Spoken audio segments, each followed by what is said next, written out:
My wife got G at her bachelorette party. Thought I'd never find out. Until I quietly vanished before the wedding, and what happened next left everyone speechless. My name is Marcus Hale, and let me tell you something about the American dream. It's a real son of A when it decides to sucker punch you in the gut. 2 years ago, I was living what every basic dude with a business degree thinks is the perfect life. Hell, I was practically the poster child for having your together in your late 20s. I had a software company that was actually making money, not just burning through venture capital like most startups run by guys who think wearing hoodies to board meetings makes them Steve Jobs. No, my company was genuinely thriving, pulling in 7 figures annually, and I wasn't even 30 yet. My parents, God bless their suburban hearts, couldn't shut up about their successful son at every neighborhood barbecue and Christmas party. You know how it goes. Your mom corners some poor soul at the grocery store and launches into this unsolicited biography about how little Marcus built his own company from scratch. Dad would practically burst with pride whenever someone asked what I did for a living. Software solutions, he'd say with his smug grin, like he had any clue what that actually meant beyond computers make money somehow. Then there was my brother Daniel, my supposed ride or die. The guy who knew all my secrets and had my back through every stupid decision I'd made since we were kids, stealing Dad's beer from the garage fridge. We had that bond. You know, the kind where you can call at 3 o'clock in the morning and they'll show up with pizza and terrible advice. No questions asked. At least that's what I thought we had. But the real crown jewel of my supposedly perfect existence was Christina Ward. Jesus Christ. Where do I even start with Christina? This woman wasn't just beautiful. Though, let's be real, she was a certified knockout with those green eyes and this smile that could probably end wars if deployed strategically. She was the whole package. Smart enough to hold her own in any conversation.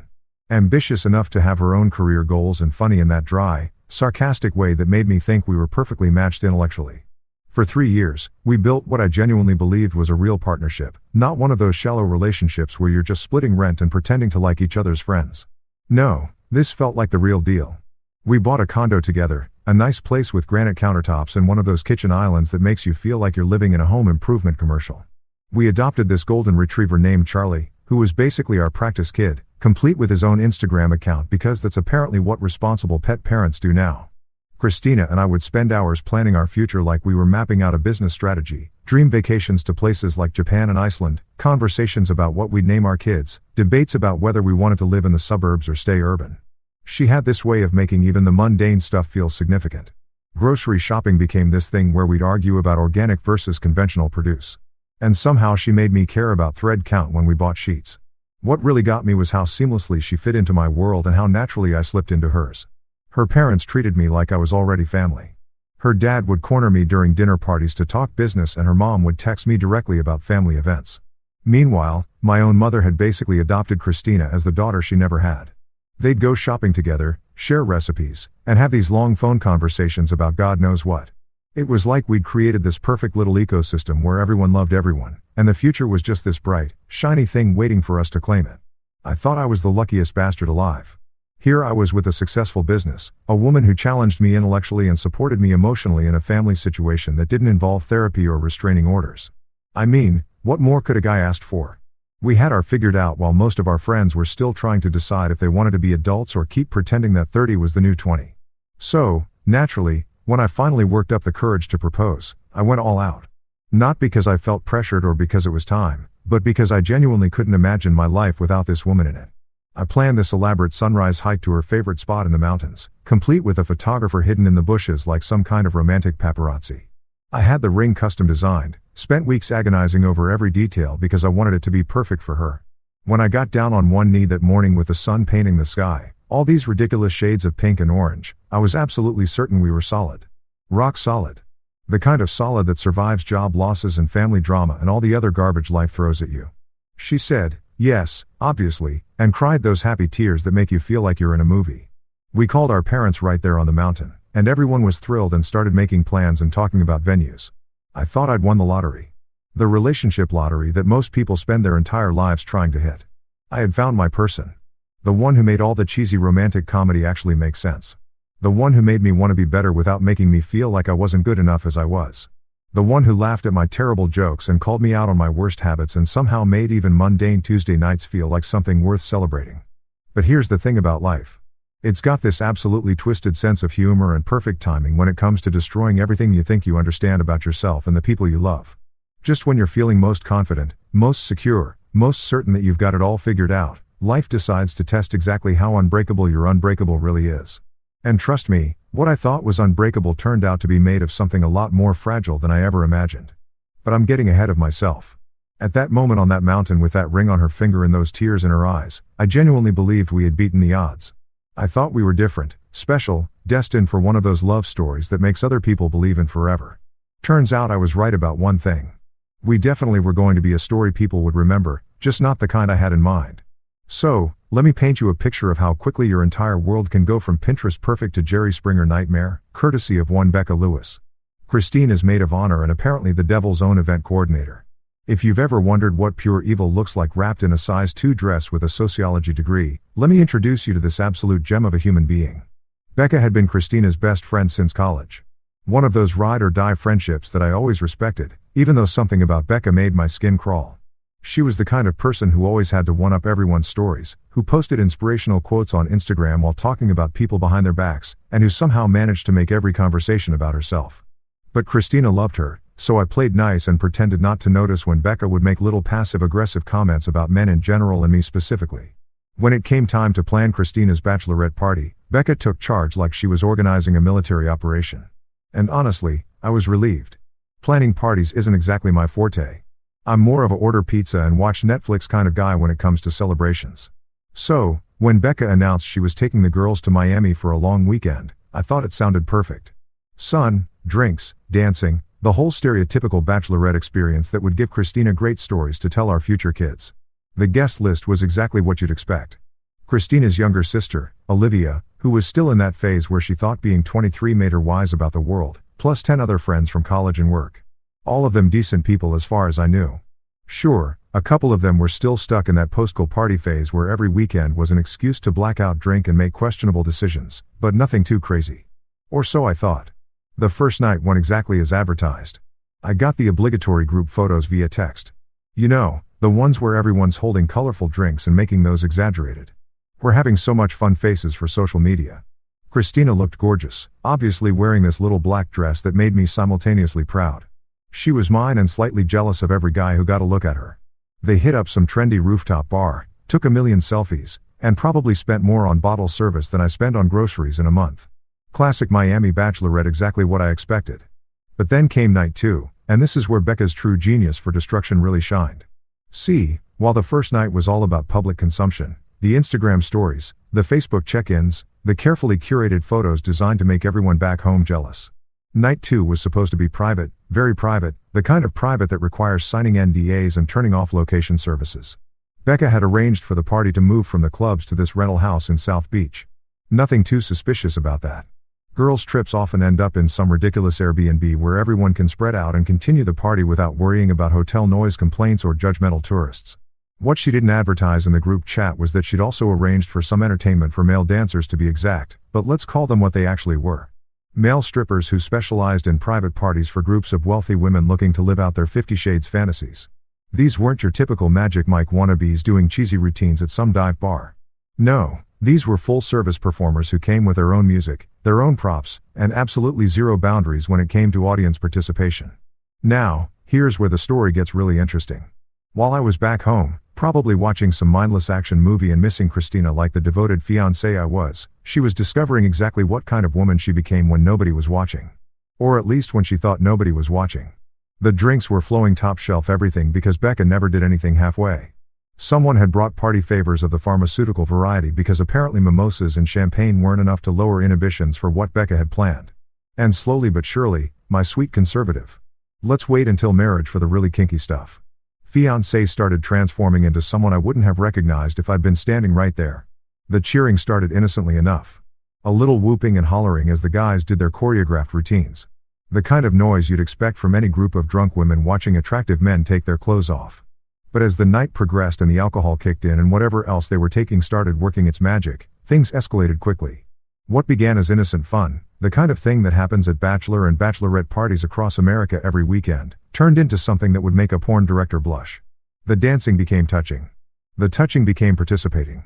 And my precious Christina, the woman who blushed when we talked about trying new positions, became the star of her own private show while her friends cheered her on like she was competing for Olympic gold in infidelity. The worst part, they filmed everything. Every single degrading moment, every cheer, every laugh, every second of my fiancée doing things with strangers that she'd never even suggested we try together. Becca, ever the documentarian, made sure to capture it all from multiple angles. For posterity, she probably told herself. For blackmail material, more likely. But here's the real kicker. It wasn't just Christina. This became a group activity, a sisterhood bonding experience where inhibitions were checked at the door and marriage vows were apparently just suggestions. Olivia, sweet little Olivia, who still called me future brother-in-law and asked my advice about boys, turned out to be just as enthusiastic as her older sister. Half the bridesmaids joined in like it was some kind of twisted team-building exercise. And through it all, there was Becca orchestrating the whole thing like a conductor leading a symphony of betrayal. She was the one encouraging, the one filming, the one making sure everyone got their turn in the spotlight. She turned my fiancé's bachelorette party into something that would have made Hugh Hefner proud. The truly beautiful irony. While they were all getting their kicks in Miami, thinking their secrets were safe in that rented house, technology had other plans. Those videos, those precious memories of their girls' weekend, were automatically backing up to the cloud. Our shared cloud storage account, specifically the same one we used for wedding planning and vacation photos and all those sweet innocent moments from our 3 years together. So, while Christina was living it up in South Beach, discovering her inner porn star with 4 random dudes and her giggling friends, every single second was being preserved for posterity in high definition, just waiting for me to discover it. And discover it I did. You know that moment in horror movies when the protagonist realizes the monster has been living in their house the whole time? That split second when everything they thought they knew about their safe little world gets turned upside down and they're standing there like an idiot wondering how they missed all the obvious signs. Yeah. Well, that was me at 11:47 p.m. on a Tuesday night, sitting in my home office in my boxers, staring at my laptop screen like it had just grown fangs and started speaking Latin. Christina had gotten back from Miami 3 days earlier, all sun-kissed and glowing, full of stories about overpriced drinks and how Olivia had gotten so drunk she tried to order room service from a lamp. Cute stories, innocent stories, the kind of harmless bachelorette party tales that make for good dinner conversation with the in-laws. She'd show me photos on her phone. The usual suspects posing at various Miami hotspots. Everyone looking appropriately wild, but not too wild, like they were auditioning for a reality show about responsible adult women having clean fun. What she didn't tell me about were the other photos, the ones that were quietly uploading themselves to our shared cloud storage while she regaled me with edited highlights of her weekend. See, here's the thing about modern technology. It's designed to make our lives easier by automatically backing up every precious memory.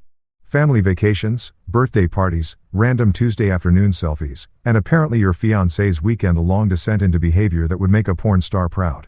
I've been working late trying to finish up some code for a client presentation when I decided to grab some photos from our Miami trip last year for a slideshow. Just clicking through our shared albums looking for that perfect sunset shot when suddenly I'm staring at a thumbnail that definitely wasn't from our romantic getaway. It was Christina. Alright, but this wasn't the Christina who worried about whether her dress was too short for church or who made me turn around when she was getting changed. At first, I thought it was some kind of mistake. Maybe someone else's photos had gotten mixed up with ours through some cloud storage glitch. Technology screws up all the time, right? But then I saw the timestamp. Last weekend, Miami. And then I saw Becca in the background holding up her phone like she was filming a documentary about the complete destruction of my faith in humanity. I sat there for probably 10 minutes just staring at that first thumbnail, my brain refusing to process what I was seeing. It's funny how your mind tries to protect you from devastating information by simply refusing to accept it. Like maybe if I just didn't click on that video, it wouldn't be real. Maybe if I pretended I never saw it, I could go back to my nice little fantasy where my fiancée was this sweet conservative girl who thought missionary position was adventurous.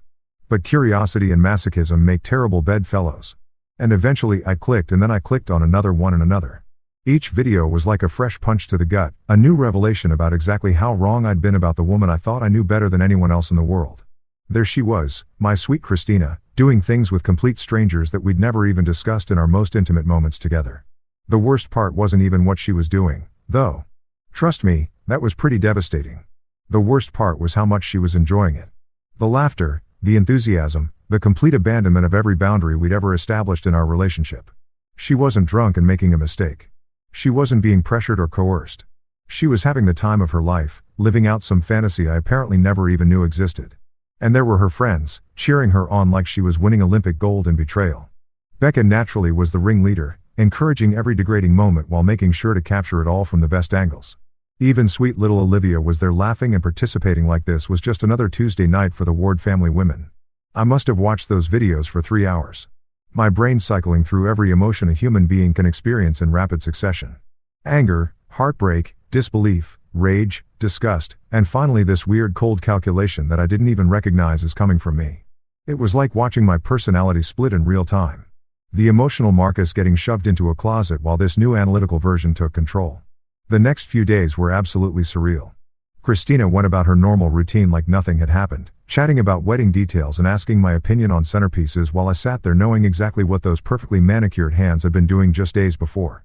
She'd curl up next to me on the couch to watch TV. And I'd have to fight the urge to ask her if the guys in Miami had been better than me. She'd kiss me good morning and I'd wonder if she was thinking about kissing them. But here's the thing that surprised me most about myself. I didn't explode. I didn't scream or throw things or demand explanations. Instead, I became this master actor playing the role of devoted fiancé while my brain worked overtime planning my exit strategy. We went to dinner with her parents and I smiled and nodded while her mother talked about how excited she was for the wedding. We met with the caterer and I pretended to care about the difference between salmon and chicken while mentally calculating how much money I was about to lose on deposits. The performance of my life culminated in what should have been a romantic evening at home. We had ordered Thai food and opened a bottle of wine. Sitting at our kitchen island, discussing final wedding details like we were planning a military operation instead of what was supposed to be the happiest day of our lives. Christina was animated, excited, talking about how perfect everything was going to be while I sat there thinking about how perfect her performance had been in Miami. That's when I decided to have a little fun with the situation. I raised my wine glass and looked directly into her eyes, those beautiful green eyes that I'd thought held nothing but love and honesty, and proposed a toast. To the truth, I said, watching her face carefully, and how it always finds its way to the surface, no matter how deep people try to bury it. She laughed, but it was nervous, uncertain. She clinked her glass against mine and took a sip. But I could see the wheels turning behind those eyes. Something in my tone maybe, or the way I was looking at her. For just a second, I saw a flicker of fear cross her face, like she was wondering if I might know something I wasn't supposed to know. But then the moment passed, and she was back to chattering about flowers and seating arrangements, and I was back to playing my part. The perfect fiancé, blissfully unaware that his entire life was built on a foundation of lies and shared cloud storage. Little did she know, the truth had already found its way to the surface. And I was about to make sure everyone else could see it, too.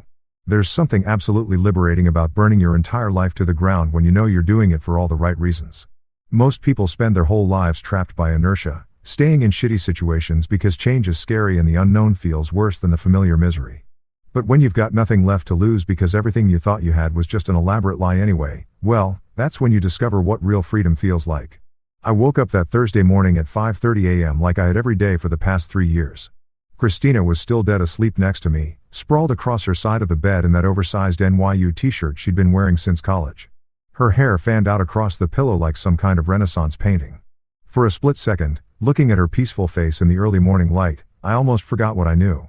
Almost let myself slip back into the fantasy that this was still my life, that she was still my person, that we were still building something real together.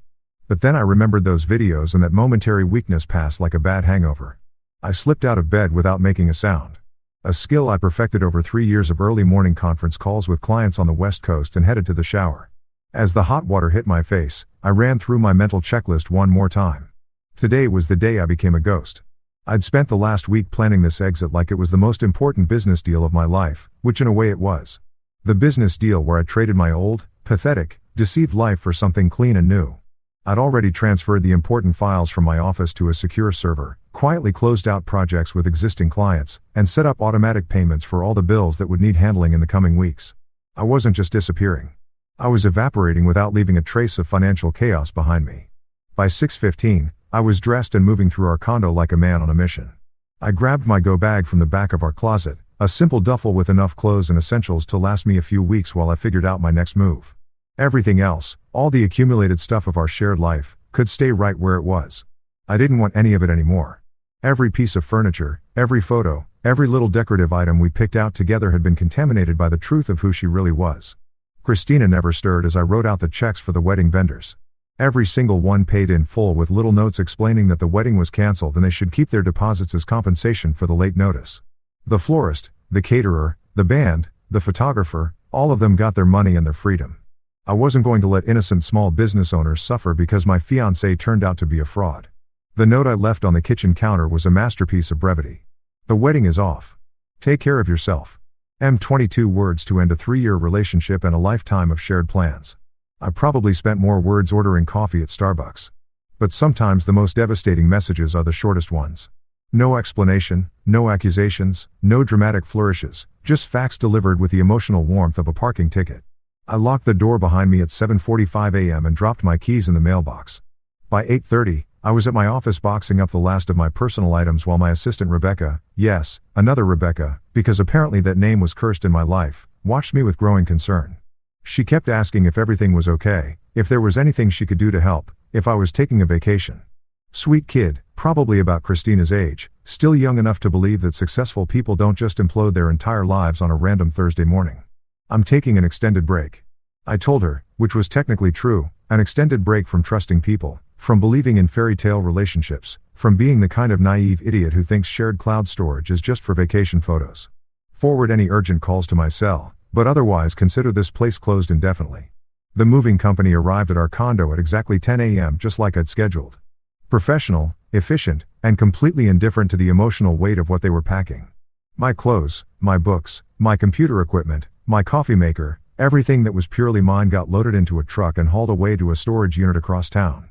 I watched 3 years of domestic bliss get reduced to boxes and labels and felt absolutely nothing.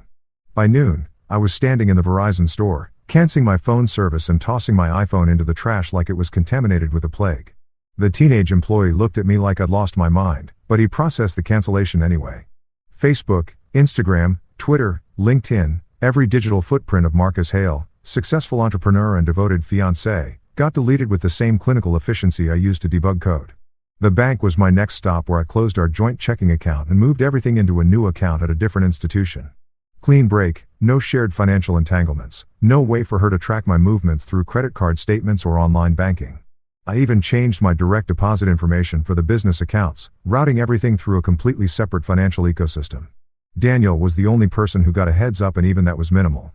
A single text from a burner phone. Wedding's off. Christina knows why. I'm fine. Don't contact me for a while. My brother, bless his heart, immediately started calling the burner number, but I turned the phone off and threw it in a different trash can. Even Daniel, my supposed ally, was going to have to wait for explanations. The hotel I checked into was deliberately generic. One of those extended stay places that cater to business travelers and people in the middle of life transitions. Clean, anonymous, and staffed by people who were paid to mind their own business. I registered under a false name, paid cash for a week, and settled into my temporary exile like a man entering witness protection. Christina would wake up tomorrow morning to discover that her fiancé had vanished into thin air. No note explaining why. No angry confrontation. No chance to offer explanations or apologies or promises to change.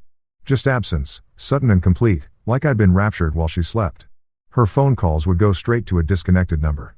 Her texts would disappear into the digital void. Her emails would bounce back like I'd never existed. For the first time in 3 years, Christina Ward would have to face the consequences of her actions without me there to cushion the blow or make excuses for her behavior.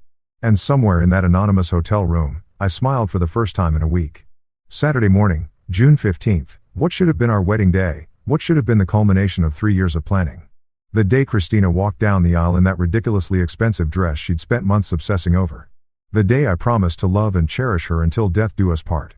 Instead, I was sitting in a coffee shop in downtown Seattle, nursing my third espresso and putting the finishing touches on what would become the most visited website in Christina Ward's personal history. You know what's beautiful about being a software developer? You learn to think in systems, in cause and effect, in elegant solutions to complex problems. And Christina's little Miami adventure had presented me with a fascinating problem. How do you ensure that actions have consequences when the person committing those actions thinks they've gotten away with murder? How do you make sure the truth gets the audience it deserves?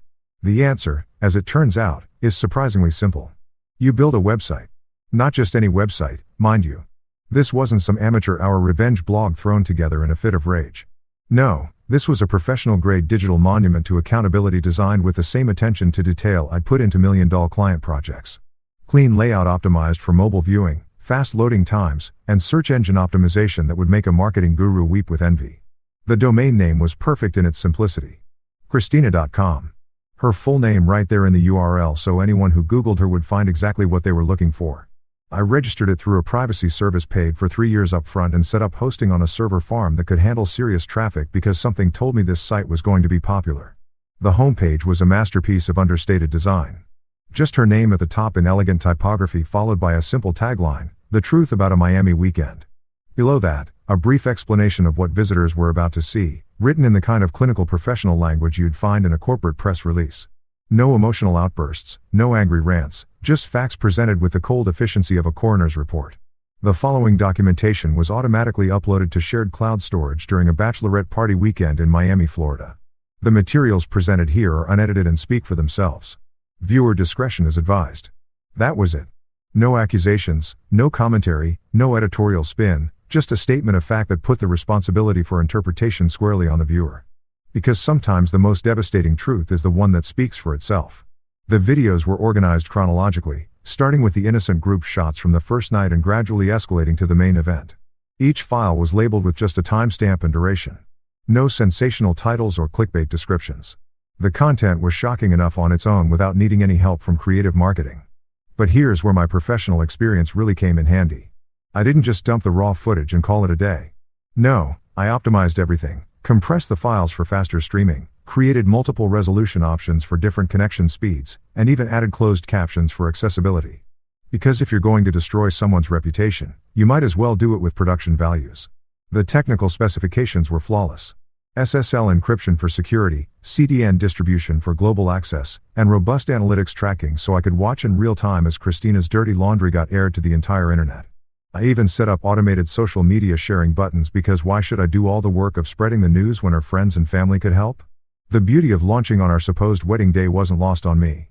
While our guests would have been arriving at the venue, expecting to witness the beautiful union of Marcus and Christina, they instead received a text message with a link to the website and a simple note. "This is why there's no wedding today." Short, sweet, and guaranteed to get clicks. I watched the analytics dashboard like a day trader monitoring stock prices. The first visitor hit the site at 10:47 a.m., probably Christina herself, frantically typing her own name into Google after someone forwarded her the link. The visitor count climbed steadily as word spread through our social circles like a digital wildfire. 10 visitors, then 50, then hundreds as people shared the link with friends and family. The geographic distribution was fascinating. Seattle, where we lived; Miami, where her sins were committed; Los Angeles, where her parents had retired; college towns across the country as her sorority sisters got wind of the scandal. The website was going viral in all the worst ways for Christina and all the best ways for truth and justice. By noon, I had confirmation that the message had reached its intended targets. My phone, the new burner I'd picked up just for this occasion, started buzzing with calls from blocked numbers. Christina probably trying desperately to reach me from whatever borrowed phone she could get her hands on. Her parents most likely calling to demand explanations that would never come. Friends and family members who suddenly found themselves with front row seats to the destruction of everything they thought they knew about sweet innocent Christina Ward. The most satisfying part was watching the download statistics. People weren't just viewing the content, they were saving it, sharing it, ensuring that even if I took the site down tomorrow, Christina's Miami memories would live forever in screenshot and screen recording form. The internet never forgets, and I'd just given it something very memorable to hold on to. Around 2 p.m., I got a notification that someone had tried to report the website for hosting revenge porn. Cute attempt, but legally meaningless since all the content had been voluntarily created and automatically shared to a joint account. Christina had essentially published this material herself. I was just providing better distribution and a more user-friendly interface. The comments section I'd included was already filling up with reactions from people who recognized the participants. Former colleagues expressing their shock, family friends asking if this was really the same Christina they'd known since childhood, and college acquaintances sharing their own stories about Becca's previous party planning adventures. The internet had become both judge and jury, and the verdict was unanimous. Guilty as charged. As the sun set on what should have been our wedding night, I closed my laptop and allowed myself a moment of pure satisfaction. Christina Ward had wanted to have her cake and eat it, too. Living a double life where she could be the perfect fiancée to my face and a completely different person behind my back. Well, now everyone could see exactly what kind of cake she'd been eating in Miami. And the internet was going to make sure she choked on every bite. You know what they say about throwing a stone into a pond. The ripples keep spreading long after the stone has sunk to the bottom. Well, ChristinaWardTruth.com was more like dropping a nuclear bomb into a kiddie pool. And the shock waves were absolutely magnificent to watch unfold from my front row seat in digital purgatory. The first domino fell on Monday morning, exactly 72 hours after I hit publish. Christina's boss at Morrison Marketing called her into his office for what I can only imagine was the most uncomfortable conversation of her professional life. See, Christina worked for one of those boutique agencies that specialized in family-friendly brands. Think wholesome breakfast cereals, children's toys, and organic baby food companies. Their entire business model was built on trust, reputation, and the kind of squeaky clean image that doesn't mesh well with employees starring in amateur porn productions. According to my sources, and yes, I had sources. Because Seattle's marketing community is smaller than you'd think, and gossip travels faster than a Tesla in ludicrous mode. The conversation went something like this. Christina, we've become aware of some materials circulating online that feature you prominently. While we don't typically concern ourselves with our employees' private lives, several of our clients have expressed concern about the association with their brands. Translation, you're fired. And we're going to pretend this is about protecting our clients instead of admitting we're embarrassed to have hired someone who thinks gangbangs make for good bachelorette party entertainment. She was escorted out of the building that same afternoon. Her corporate access revoked, her company laptop confiscated, and her dreams of becoming the next big thing in marketing flushed down the toilet along with her reputation. 3 years of climbing the corporate ladder, building client relationships, and positioning herself as a rising star in the industry, all undone by one weekend of poor decision-making and Becca's documentary filmmaking skills. But Christina's professional suicide was just the opening act. The real show started when her parents got wind of what their precious daughter had been up to in Miami. Robert and Helen Ward, pillars of their suburban community and devout members of St. Mary's Episcopal Church, suddenly found themselves fielding phone calls from concerned friends who'd stumbled across their daughter's internet debut. Picture this. You're 68 years old. You've spent your entire life building a respectable reputation in your community. And you're known as the couple who raised that lovely, successful daughter who was marrying that nice young man with the software company. Then suddenly, you're getting phone calls from your bridge club asking if you've seen what Christina's been up to online, and your pastor is stopping by for an unscheduled visit to discuss family matters.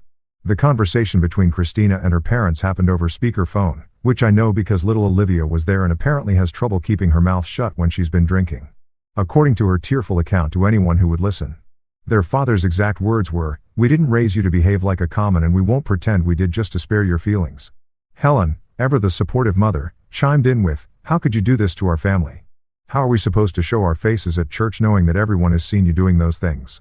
And just like that, Christina Ward became an orphan at 27. Her parents didn't just disown her. They actively scrubbed her existence from their lives like she was a stain they were trying to bleach out of the family fabric. Photos came down from the mantle. Her childhood bedroom got converted into a craft room, and Christmas card lists were suddenly one name shorter. The social ostracism was swift and merciless. The same community that had celebrated her engagement and planned to attend our wedding suddenly treated her like she was carrying the plague. Former friends crossed the street to avoid awkward conversations. Neighbors who used to chat over the fence suddenly found pressing reasons to go inside whenever she appeared. The local coffee shop where she'd been a regular for years started serving her with a kind of cold efficiency usually reserved for difficult customers who never tip. But the real entertainment value came from watching the domino effect spread to her co-conspirators. Becca Lewis, the mastermind behind the whole operation, found herself dealing with some serious relationship turbulence when her fiancé Michael discovered exactly what kind of maid of honor duties she'd been performing in Miami. Turns out Michael was one of those old-fashioned guys who thought fidelity mattered in a relationship. Imagine that. Their breakup was spectacular enough to warrant its own social media subplot. Michael didn't just dump Becca. He did it publicly, posting a lengthy Facebook status that began with, "When someone shows you who they really are, believe them," and ended with, "Some mistakes can't be forgiven, and some trust can't be rebuilt." He even tagged her in it just to make sure everyone knew exactly who he was talking about. Two of the other bridesmaids, Sarah and Jennifer, both married with children, suddenly found themselves explaining to their husbands why they'd thought participating in a group sex situation was appropriate entertainment for a girls' weekend. Sarah's marriage imploded within a week, her husband filing for divorce and demanding full custody of their twins. Jennifer managed to convince her husband that she'd been too drunk to know what she was doing, but their relationship never recovered from the trust issues that followed.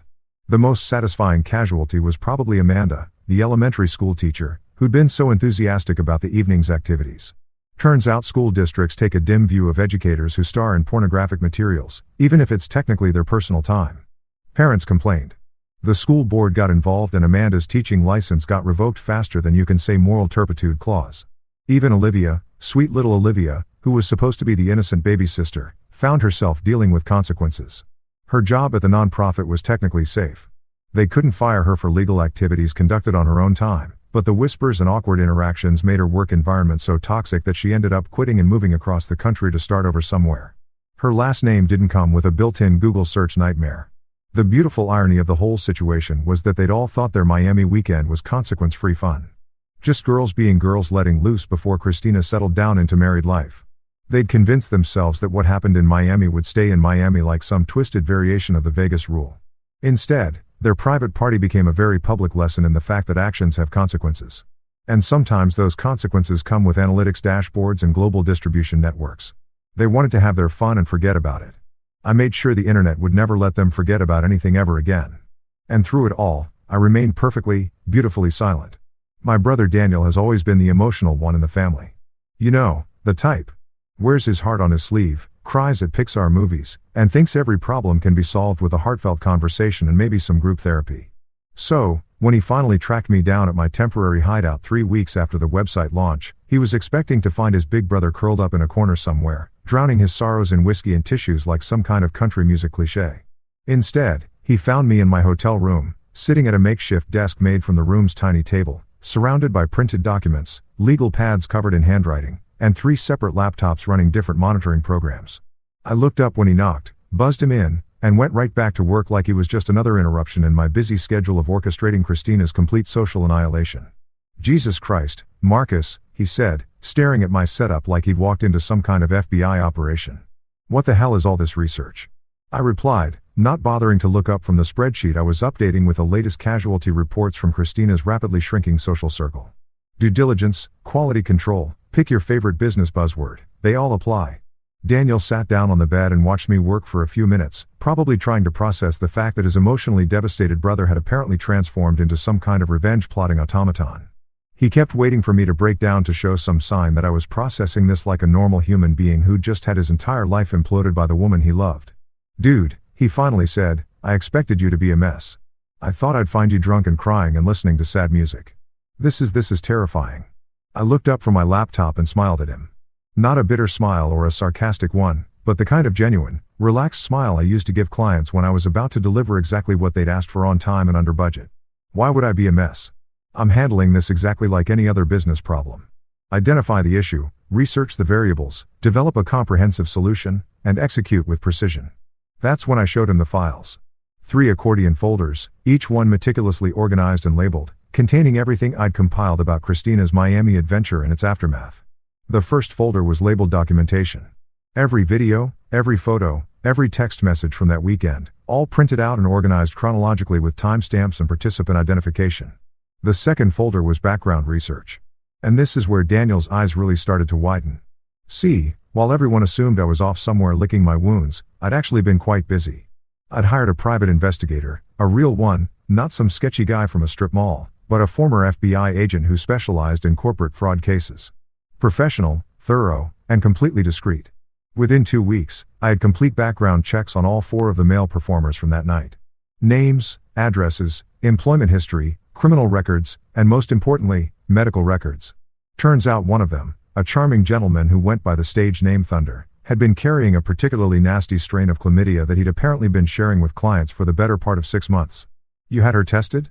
Daniel asked, flipping through the medical reports. "I had all of them tested," I corrected.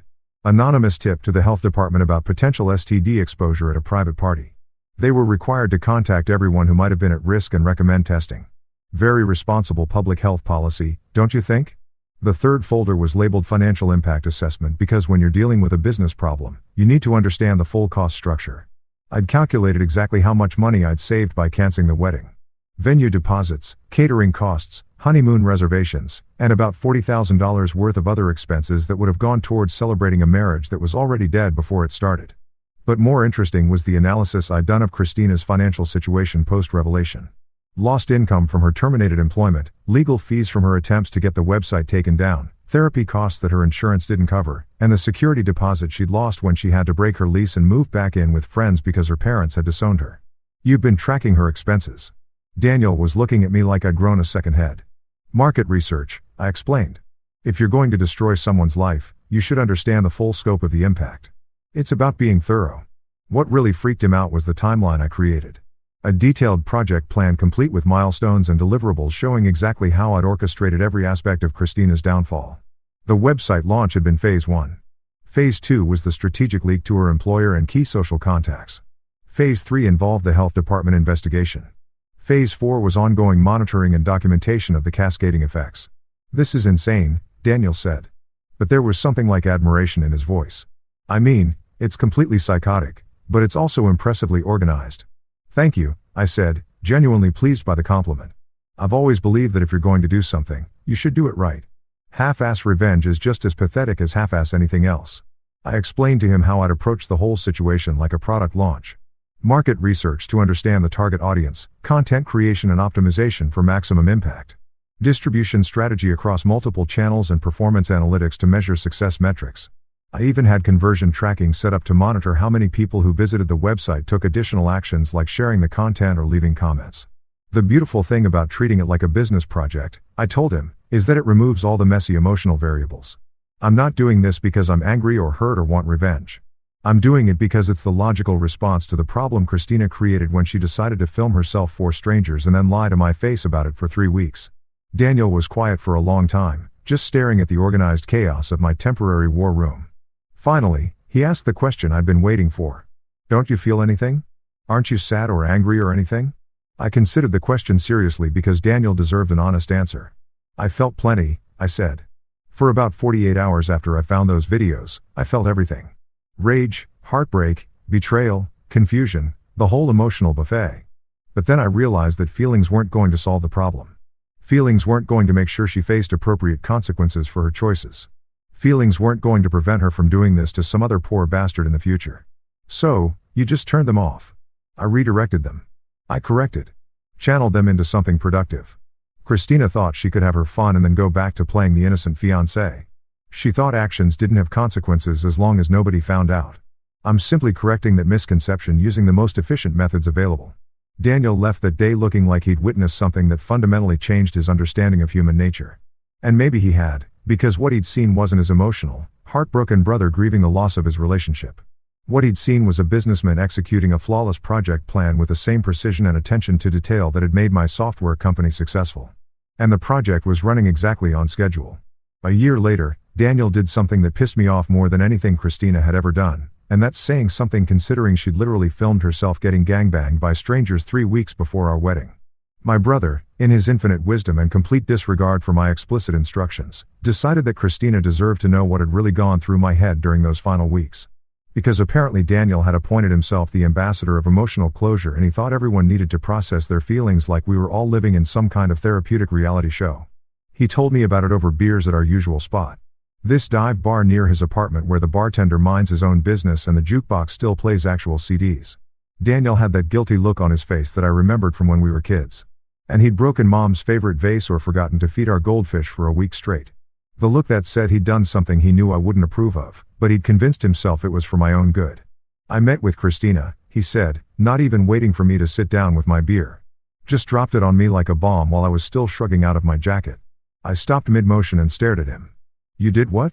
"She's been calling me for months, Marcus. Months, leaving voicemails, sending texts, begging me to just talk to her for 5 minutes. She wanted to understand what happened, why you just disappeared like that without giving her a chance to explain." "There was nothing to explain," I said, finally sitting down and taking a long pull from my beer. The videos explained everything pretty clearly. High definition, multiple camera angles, excellent audio quality. Really, Becca should have gone into documentary filmmaking professionally. But Daniel wasn't going to be deterred by my sarcasm. He had that earnest, concerned brother expression that meant he was about to try to save my soul whether I wanted it saved or not. "She's a mess, Marcus. Like completely broken. You should see her. She's lost probably 20 pounds, she looks like she hasn't slept in months and she's basically become a hermit because she can't go anywhere without people recognizing her from your website." "Good," I said, meaning it. Actions have consequences. She chose to document her extracurricular activities, and I chose to make sure those documents got the audience they deserved. Natural cause and effect. "That's exactly what I'm talking about," Daniel said, leaning forward with that intensity he got when he was trying to make a point. "You talk about her like she's a business problem you solved. Not someone you love for 3 years. It's not normal, Marcus. It's not healthy." So, I told him what I told him a dozen times before. That I was fine. That I'd processed everything in my own way. And that Christina Ward could rot in whatever hole she'd crawled into for all I cared. But Daniel had already made up his mind that I needed intervention. And apparently he thought the best way to provide that intervention was to give my ex-fiancée a detailed psychological profile of my mental state during the worst period of my life. I told her about that night, he said, and my blood went cold. The night you found the videos, how you called me at 2 o'clock in the morning, completely silent for like 5 minutes before you could even speak. How you described watching those videos like you were giving a police report. No emotion at all, just facts.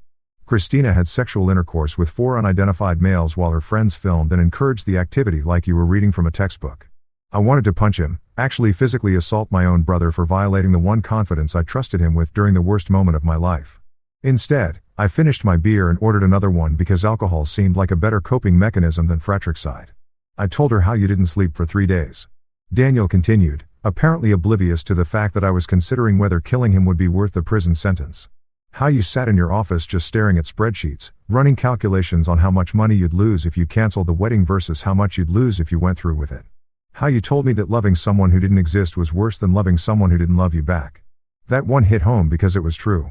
During those 72 hours between discovery and disappearance, I'd had plenty of time to analyze exactly what had happened to my life. The woman I'd loved, the woman I'd planned to marry, the woman I'd built my entire future around, she didn't exist.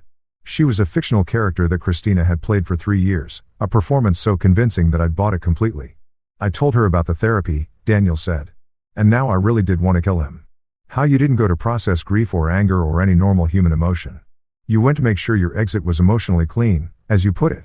How you spent 6 sessions with Dr. Peterson learning techniques for emotional detachment so you could end the relationship without getting caught up in feelings that might make you change your mind. Dr. Peterson, that smug bastard with his leather-bound notebooks and his carefully neutral expressions, who charged $200 an hour to teach me how to turn off my humanity like it was a software feature I could disable. He'd been fascinated by my approach, treating our sessions like a case study in applied psychology rather than actual therapy. The thing that really got to her, Daniel continued, apparently determined to violate every confidence I'd ever shared with him, was when I explained that you decided the opposite of love wasn't hate. That hate would have meant she still mattered to you, still had the power to affect your emotions. You chose indifference because it was the most complete form of erasure you could achieve. Christina had cried when Daniel told her that part, sobbed, actually, according to his detailed account of their meeting, because she'd finally understood that I hadn't given her the dignity of anger or the respect of a confrontation or even the basic human courtesy of an explanation. I'd simply decided she no longer existed and acted accordingly. She wanted to fight for the relationship, Daniel said. That's what she told me. She said if you'd screamed at her, if you'd thrown things or demanded explanations or given her a chance to grovel and beg forgiveness, she would have done whatever it took to make things right. But you didn't give her anything to fight against. You just erased her. And that right there was the point Daniel had missed entirely. Christina didn't deserve a fight. She didn't deserve the chance to explain or apologize or make amends. She deserved exactly what she'd gotten. Nothing. The complete absence of my attention, my emotion, my presence in her life. She asked me if you'd ever loved her at all. Daniel said quietly. If the whole 3 years had been fake, if you'd been planning to leave her anyway, what did you tell her?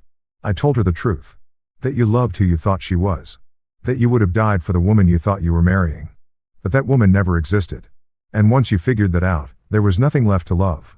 Daniel finished his beer and looked at me like he was waiting for some kind of emotional breakthrough, some moment of catharsis where I'd break down and admit that I still cared about Christina and needed closure and healing and all that therapeutic. Instead, I ordered another round and changed the subject to baseball scores because the truth was Daniel had told Christina exactly what she needed to hear, that the punishment wasn't anger or revenge or even hatred. The punishment was nothing at all. 2 years later, I was living proof that the universe has a sick sense of humor and impeccable timing when it comes to orchestrating the most awkward possible moments in human existence. There I was, standing in the organic produce section of a Whole Foods in downtown Seattle, debating whether the $30 a pound heirloom tomatoes were worth it for the salad Lauren had requested. When fate decided to play its cruelest joke yet, I heard my name whispered behind me like a prayer or a curse. And I knew immediately who it was without turning around. You know how they say you never forget your first love? Well, you also never forget the voice of the woman who taught you that love is just an elaborate con game played by people who haven't figured out how to be honest about what they really want. Marcus. I turned around slowly like I was moving through water. And there she was. Christina Ward, or whatever name she was going by these days. The woman who had once been the center of my universe, now looking like a completely different person standing next to the overpriced organic kale. 2 years had not been kind to her, and I found myself conducting an involuntary before and after comparison like she was a cautionary tale about the long-term effects of public humiliation. The Christina I remembered had been radiant, confident, Always perfectly put together, like she was constantly ready for an impromptu photo shoot. This Christina looked like she'd been living under a bridge for the past 24 months. She'd lost weight, too much weight, the kind that makes a person look fragile instead of fit. Her hair, which had once been her pride and joy, was pulled back in a simple ponytail that screamed, "I've given up on trying to look good." And her clothes, Jesus Christ, her clothes looked like she'd picked them up from a clearance rack at Target without bothering to check if they actually fit. But it was her eyes that really got me. Those green eyes that had once sparkled with intelligence and humor now looked hollow, haunted, like she'd seen things that had fundamentally changed her understanding of how the world worked, which, to be fair, she probably had. Having your entire life implode in high definition and then get shared with the internet tends to leave a mark. "Christina," I said, my voice perfectly neutral, like I was acknowledging a casual acquaintance I'd run into at a coffee shop. No warmth, no anger, no recognition of our shared history, just polite acknowledgement that she'd said my name and basic social courtesy demanded a response. She flinched like I'd slapped her. Actually flinched. Like the sound of her own name coming from my mouth was physically painful, which was probably fair since I'd made that name pretty goddamn toxic over the past 2 years. "How are you?" she asked, and I could hear the desperation in her voice. The need to have this conversation to somehow bridge the gap between who we used to be and who we were now. Standing in a grocery store treating each other like strangers. "I'm well," I replied. Because I was better than well, actually. I was thriving in ways I never could have imagined when I was wasting my time trying to build a life with someone who thought fidelity was optional as long as you didn't get caught. She nodded like that was exactly the answer she'd expected and dreaded. "I heard you got married," she said, and I could see her trying to force enthusiasm into her voice. "Congratulations. That's wonderful." "Thank you," I said, adjusting my wedding ring slightly, not consciously, but she noticed anyway. Her eyes followed the movement like it was a knife being twisted in a wound.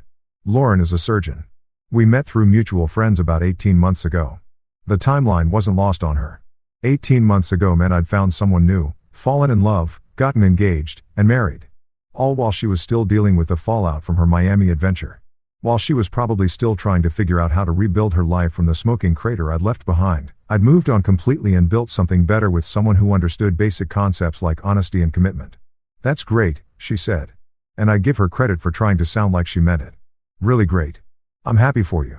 We're expecting our first child in the spring," I added, because sometimes truth is the most effective weapon available.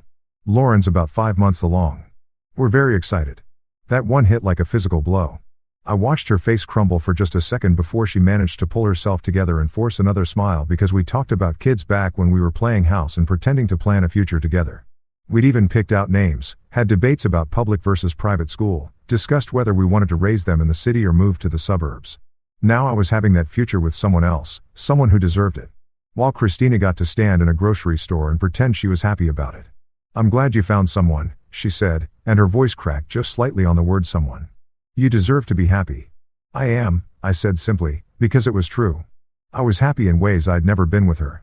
Even during what I thought were our best moments, Lauren and I had built something real, something honest, something that didn't require me to constantly worry about what she was doing when I wasn't around. Christina took a deep breath like she was preparing for something difficult.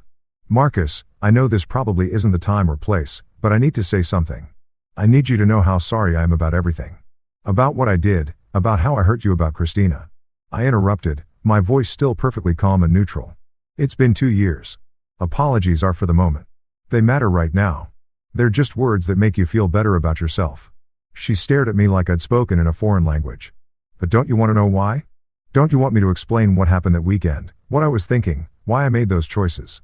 I considered the question seriously, not because I was actually curious about her motivations, but because she seemed to genuinely believe that I might be. "No," I said finally. "I really don't. What you did explained everything I needed to know about who you are. The rest is just details. I never cheated on you before," she said desperately. Like that somehow made it better. "Miami was the first time, the only time. I want you to know that." And that right there was what made me almost feel sorry for her. Almost. That actually makes it worse. I told her, if you'd been cheating all along, at least I could tell myself our entire relationship was a lie and move on. But knowing you threw away 3 years of building something real for one weekend of meaningless fun with strangers, that's not tragic, Christina. That's just stupid. She started crying then, right there in the produce section, tears streaming down her face while other shoppers pretended not to notice the drama unfolding next to the organic spinach. She whispered. "I up so badly and I've spent every day for 2 years wishing I could take it back." "I know," I said. And for the first time in the conversation, I felt something almost like sympathy. But wishing doesn't change anything. Actions have consequences, and those consequences don't disappear just because you regret the actions. I grabbed a bag of the expensive tomatoes and put them in my cart, ready to end this encounter and get back to my actual life. But she wasn't done yet. "Do you hate me?" she asked. And I could tell this was the question she'd been building up to. The one that had been eating at her for 2 years. I looked at her one last time, really looked at her, taking in the damage that her choices had caused, not just to me, but to herself. "No, Christina," I said. "I don't hate you. Hate would mean you still matter to me. You don't."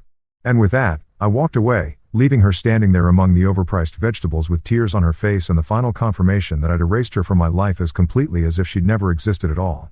Her real name spoken one last time, closing the file forever. Today, as I sit in my home office overlooking Elliott Bay with a cup of coffee that costs more than Christina probably spends on groceries in a week, I can honestly say that life has a way of rewarding people who understand the difference between justice and revenge. Revenge is emotional, messy, and ultimately unsatisfying because it keeps you connected to the person who wronged you. Justice, on the other hand, is clean, permanent, and allows you to move on with your life while ensuring that actions have appropriate consequences. Seattle turned out to be the perfect place for a fresh start. Clean air, progressive values, and a tech industry that appreciates people who can solve complex problems without getting bogged down in emotional drama. My software company not only survived the transition from my old life, but actually thrived once I stopped dividing my attention between building a business and managing a relationship with someone who thought commitment was more of a suggestion than a binding agreement. The irony isn't lost on me that Christina's betrayal was probably the best thing that ever happened to my career. Without the distraction of trying to maintain a relationship with someone who was fundamentally dishonest, I was able to focus entirely on growing the company. We landed 3 major clients in the first year after I moved to Seattle, expanded our development team by 60% and opened satellite offices in Portland and Vancouver. Success, it turns out, is much easier to achieve when you're not constantly wondering what your significant other is doing behind your back. But the real victory isn't professional, it's personal. Lauren Walsh walked into my life about 18 months after the Christina debacle, and she's everything my ex-fiancé pretended to be, but never actually was. She's a cardiac surgeon at Seattle Children's Hospital, which means she's brilliant, dedicated, and actually saves lives for a living instead of just talking about wanting to make a difference while working and marketing for companies that sell overpriced breakfast cereal to suburban moms. What I love most about Lauren is her complete inability to, when you spend your days literally holding children's hearts in your hands, you develop a pretty low tolerance for dishonesty and game playing. She told me on our 3rd date that she didn't have time for men who weren't serious about building something real. And she meant it. No mixed signals, no manipulation, no testing me to see if I'd chase her when she pulled away. Just straight talk from someone who knew what she wanted and wasn't afraid to ask for it. Our son is due in March. A little boy we're planning to name James after Lauren's grandfather, who was apparently some kind of legendary heart surgeon back in the day. I've been to every ultrasound appointment, every prenatal checkup, every preparation class they offer at the hospital. Not because I feel obligated to, but because I'm genuinely excited about becoming a father with someone I trust completely. That's the difference between love and whatever the hell I had with Christina. With Lauren, I never wake up wondering if she's telling me the truth about where she was last night or who she was with. I never have to check her phone or worry about what she's doing when I'm out of town on business. The anxiety that I didn't even realize I was carrying for 3 years with Christina just disappeared. Turns out when you're with someone who's actually trustworthy, you don't spend your time looking for signs of betrayal. People ask me sometimes if I hate Christina, usually in that concerned tone that suggests they think I'm repressing some deep psychological trauma that's going to surface at an inconvenient moment and ruin my new life. The answer is always the same. Hate requires caring, and I genuinely don't care what happens to her. She's become completely irrelevant to my existence, like a plot line from a TV show I stopped watching years ago. I know she's still in Seattle, probably because she can't afford to move anywhere else after losing her job and burning through whatever savings she had on legal fees trying to get my website taken down. Daniel mentioned seeing her working at some coffee shop in Capitol Hill, which seems fitting somehow. From marketing executive to barista, a natural progression for someone who thought documenting their infidelity was a good idea. The website itself came down eventually, not because of any legal pressure, but because it had served its purpose. Christina Ward's name was permanently associated with her Miami adventure in search engine results. Social media had preserved countless screenshots and recordings, and enough people had downloaded the original content to ensure it would resurface if she ever tried to rebuild her reputation. Mission accomplished. That's the beautiful thing about the internet age. Accountability is permanent. In the old days, people could move to a new town, change their name, and reinvent themselves after making catastrophic life choices. Now, your mistakes follow you forever, which is exactly as it should be. Actions should have consequences, and those consequences should be proportional to the damage caused. Christina didn't just cheat on me. She documented it, celebrated it, and then lied to my face about it for weeks while I planned our wedding like an idiot. She chose to create permanent evidence of her betrayal. So, I simply made sure that evidence got the audience it deserved. Poetic justice delivered through technology and social media virality. The most satisfying part isn't her downfall. It's my complete indifference to it. I don't check up on her. Don't ask Daniel for updates. Don't Google her name to see if she's managed to crawl out of the hole she dug for herself.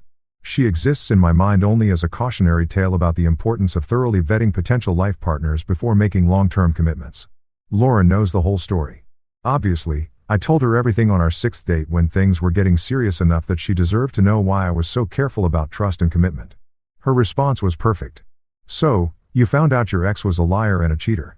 And instead of wasting years trying to fix her, you moved on and built a better life. That sounds like healthy decision-making to me.